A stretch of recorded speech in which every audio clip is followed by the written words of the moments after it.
ახალსოფლის საჩითილე მეურნეობა უფუნქციოდაა დარჩენილი. 3 წლის წინ გახსნილ საწარმო წელს დაფინანსება საერთოდ არ მიუღია. უსახსრობის გამო ჩითილების გამოყვანა შეწყვეტილია. აქ აღარც სათანადო ფტორი აქვს და აღარც ნერგების გამოსაყვანად ბოსტნეულისა თუ ყვავილების თესლები. დაფინანსების არარსებობის და შესაბამისად შეწყვეტილი სამუშაოების გამო აქ მომუშავე 50-მდე ადგილობრივი კი უხელფასოდაა დარჩენილი.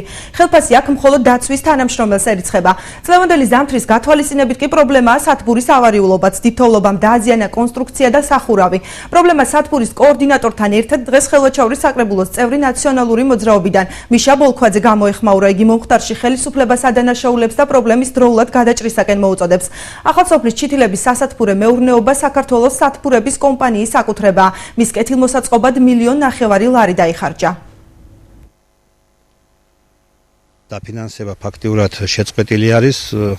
აჭარის სოფლის სამინისტრომ ჩითილების პროგრამაც შეწყვიტა და ფაქტიურად უფუნქციოდ ვართ დარჩენილი. საქართველოს სოფლის სამინისტრომ და რახან აჭარაში ვართ ტერიტორიულად აჭარის სოფლის სამინისტრომ მეტი ყურადღება მოგვაქციოს და ასეთი უნიკალური საწარმო, რომელსაც ანალოგი არ ყავს ამიერკავკასიაში, არ უნდა იყოს უფუნქციოდ და თუ გვინდა ჩვენ რომ საქართველოში განვითარდეს სოფლის მეურნეობა და განსაკუთრებით სასათბურე მეურნეობა თუ უნდა განვითარდეს, აუცილებელი არის ჩითილების სასათბურე მეურნეობა. 3 წელს გაიხსნა ეს საჩითილე მეურნეობა, სადაც ათობით ადამიანი იყო დასაქმებული და აქ გამოყვანილი ჩითილი, ერთწლიანი კულტურული ჩითილი ემსახურებოდა არა მარტო აჭარის რეგიონს, არამედ მთლიან დასავლეთ საქართველოსა. დღეს ფაქტის სახეზე არის ვხედავთ როგორ მუშაობს სოფლის მეურნეობის სამინისტრო, რა კომენტარებს აკეთებენ მინისტრები და მე მოუწოდებდი რომ აი ამ ადგილას მოვიდნენ და აქედან გაცენ ხალხს პასუხი თუ რა მდგომარეობაში არის დღეს და რა მდგომარეობაში არის აქ მომუშავე პერსონალი.